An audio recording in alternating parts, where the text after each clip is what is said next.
Assalamu alaikum. In this lecture, we will cover the remaining MCQs of question paper number 12 appear in the June 2023. So now let's start. Here comes option MCQs number 31. What statement supports the theory of the active loading of the sucrose into the companion cells? As we know that companion cells are in the phloem vessels and they are involved in the transmission of the sucrose molecules or whether the glucose molecules throughout the plant cells, throughout the plant. Okay. So what is the theory behind the active loading of the sucrose into the companion cells? The pH decreases in the cell wall of the companion cells compared with the cytoplasm. Means if the pH level in the cell wall will be low, then as compared to that of the cytoplasm, then there will be the more amount of the sucrose come inside the more companion cells. Yes, it can be the pH decreases in the cytoplasm. No, if the pH will decrease in the cell wall, then it can have the more effect to attract the sucrose towards the companion cells. So it unrolls here. The pH decreases in the companion cells and sieve tube elements. Sieve tube elements are not related to it. We are just discussing the companion cells. The pH decreases in the sieve tube elements compared with the companion cells. No. If the pH will decrease only in the companion cells and just in the cell wall of the companion cells, then there will be the high load of the sucrose, that the high load of the sucrose inside the companion cells. So option number A here is the right one. Which properties of the water are essential for its role in the transport of the blood in the mammals? As we know that the water is the most important component of the blood. We can say that it is the key of the blood. It is a key structure of the blood as well, right? So if the high latent heat of the vaporization, means if there will be the low amount of the water evaporation and water vaporization in the water present in the blood, then the amount of the water in the blood will become lower. So we cannot afford it. If we cannot afford it. If it will happens, then the concentration or constitution of the blood will get damaged. So it cannot be applicable. Solvent for the polar substances. Yes, water is the solvent for the polar substances. Many substances, as the water itself is polar, it can have the positive and the negative charges. So it can attract the polar substances towards it and can help in the movement of the polar substances throughout the body, because these polar substances will get dissolved in the blood through the water molecules and will be transported throughout the body where they are needed. So option number B here is the right answer. The diagram shows some of the events that happen between the plasma and the red blood cells in the circulatory system. Means it want to discuss about the gaseous exchange here. Plasma and the red blood cells. One shows a particular substance which enters into the red blood cells and meet with the water molecules and join to form the carbonic acid. Carbonic acid is formed here, right? Then this carbonic acid will be broken down into the two animals. One can be the bicarbonate ion and the other one can be the hydrogen ion, right? So bicarbonate ions will get moved out of the red blood cells and will get encountered into the plasma. And as 4 can be some other element, so we have to find out whether there is some other element is required. As they have discussed the chlorine as an exceptional element, so it can be chlorine. So we have to find out what numbers 1, 2, 3 and 4 represent. As we have discussed, 1 can present the carbon dioxide because it enters and meet with the water to make the carbonic acid. So 1 can be the carbon dioxide, 2nd can be the bicarbonic acid, and the 3rd is the hydrogen ions, and the 4th can be the chloride ions. So option number B here is the right one.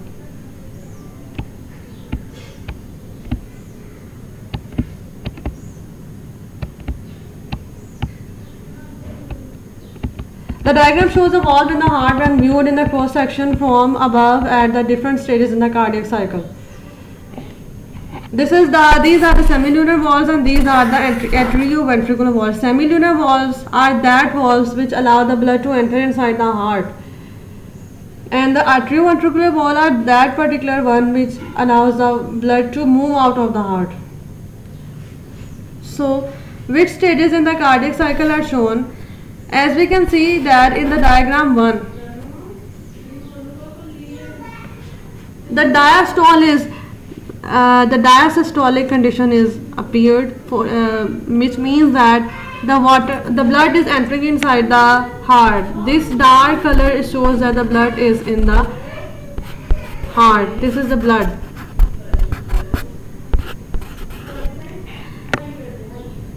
So it can be the diastolic because in diastole the blood moves inside the heart. In the case of the atrioventricular valve, it allows the blood to move out of the heart. So it can be they are present in the ventricle of the heart, and when the ventricle will contract, means the ventricular systole will appear, then the atrioventricular valve will allow the blood to move out of the cell. Here these are the atrioventricular valve, and this particular black color shows the blood. So we can say that diagram shows the ventricular systole. So option number A here is the right answer. What are the squamous epithelial cells found in the human gaseous exchange system? Where are they found? Squamous epithelial cells are basically a flattened sheet of the cells which allow the more gaseous exchange, because they are flattened sheet of the cells and they provide the more surface area for the more gaseous exchange. So we have to find out whether they are more present in the trachea, bronchus or the alveoli, where they are present. Trachea is a broad tube. The squamous here the gaseous exchange do not appear, so the squamous epithelium they are not present here. As the gaseous exchange do not appear in the bronchus, it appears only in the alveoli. So squamous epithelial cells are to be required only in the alveoli because they tend to enhance the surface area so that the more gaseous exchange can occur. So option number D here is the right one. Which statement about the gaseous exchange between the air in the alveoli and the blood in the capillaries, pulmonary capillaries, is correct? The oxygen concentration in the capillaries leaving the pulmonary artery is higher than the oxygen concentration in the alveoli. No, because the pulmonary artery contains the deoxygenated blood. So the oxygen concentration in that particular artery and the capillary is related to it will be the lower. So this is the wrong. Gases must diffuse across the endothelium of the pulmonary capillaries and the endothelium of the alveoli. Not just endothelium is related, all the wall, the complete wall of the capillary and the pulmonary capillaries and the alveoli are involved. The elastic fibers in the alveoli walls allow the alveoli to expand so that the surface area is increased, available for diffusion into the pulmonary capillaries. Yes, if the alveoli will expand itself, and then the surface area will be enhanced so that the deoxygenated blood in the pulmonary capillaries can be oxygenated easily. The breathing out reduces the carbon dioxide gas concentration. It is correct in some way, but we have to find out the other options as well. The breathing out reduces the carbon dioxide gas concentration gradient between the blood in the pulmonary capillaries and air in the alveoli. Breathing out will happen when the gaseous exchange will happen. So we do not directly come towards the breathing out. We have to firstly move towards the scenario which we have to find out that particular option correct, which is related to our question. So option number C here is the most related one.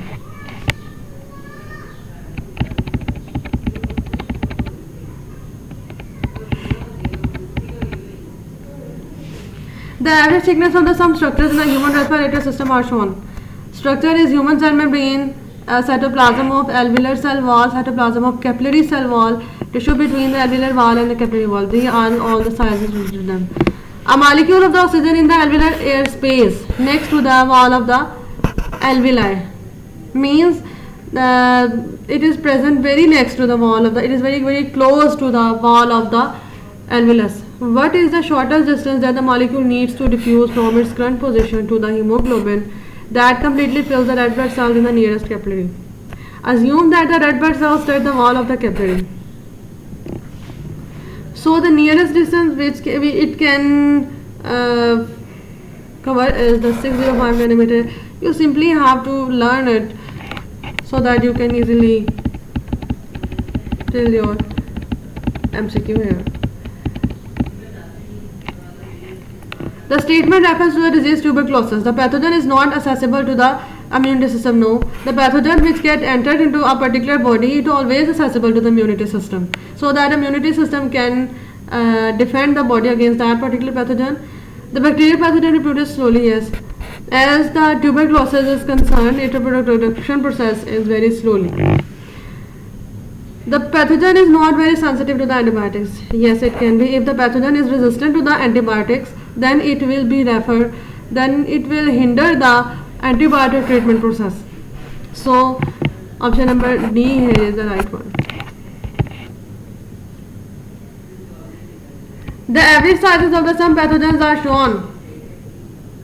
The average sizes of the some pathogens are shown. HIV particles is 100 nanometer, Mycobacterium tuberculosis is 3000, Plasmodium is that of the 20,000, and the Vibrio cholera is that of 1500 nanometer. So, if one type of the air filter has been shown to be effective at preventing the any pathogen of 1 micron meter or more size can enter from entering the air system of a room. Based on their sizes and the mode of the transmission, which diseases would the air filter prevent from entering the air system of a room? HIV infection is 100 nanometer in size, but it can be transmitted from the one person to the another one. So we have to keep in mind both size and the mode of the transmission. If a person with the HIV is present in that particular room, so it can transmit the infection. So just the air filter could not prevent it from spreading. So come towards tuberculosis. Tuberculosis can be prevented to enter inside the room because the size is 20,000 nanometer and can it can be prevented by that particular air filter. And the tuberculosis, it do not directly, it is not that particular disease will directly get from one parent, from one person to the another person. So we can say that it can be prevented by that particular air filter. As the malaria is concerned, for the malaria, a particular mosquito should be present inside the room so that it can separate the plasmodium from the one person to the another. And as the size is concerned, the size of the plasmodium is too large to pass through the air filter. So the air filters can prevent the malaria from entering inside the room. Cannot prevent. So malaria will not enter inside the room because the air filter can prevent the particular plasmodium to enter inside the room. So malaria will be prevented here. It will not enter inside the room. Cholera is concerned. The size of the cholera is 1500 nanometer. But the cholera is related to the change in the atmosphere as well. So inside the room, the temperature and the conditions will be the same and will be the maintained. So the chances of spread of the cholera is very low. So cholera can be prevented here. So the air filter will be prevent the cholera to enter in it. So option number D here is the right answer. A successful vaccination program provides a level of the immunity where the majority of the population is protected. There are the several factors that can affect the success of a vaccination program. Which law correctly shows the factors that can affect the success of a vaccination program? So let's discuss. Frequent mutation of the pathogen. If the pathogen is frequently mutate itself, then the vaccine will be then it will become resistant to the vaccination. So it can affect the vaccination program success. Vaccination from the 8 weeks old. If we get the if the vaccine is 8 weeks old and we vaccinate that particular person from this vaccination, then it cannot have any effect on the success of the vaccination program, because if we protect the vaccine in the refrigerator in the very protective environment, then it can stay safe, or it can stay as it is for more than 1 year as well. The pathogen is able to invade the T cells.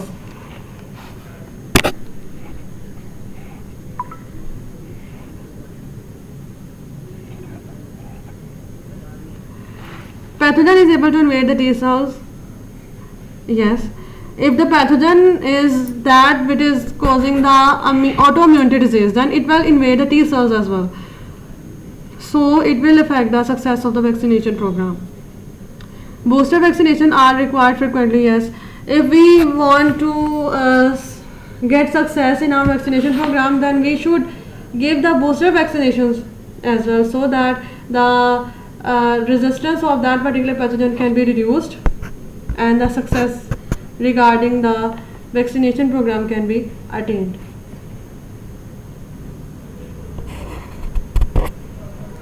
So my lecture finishes here.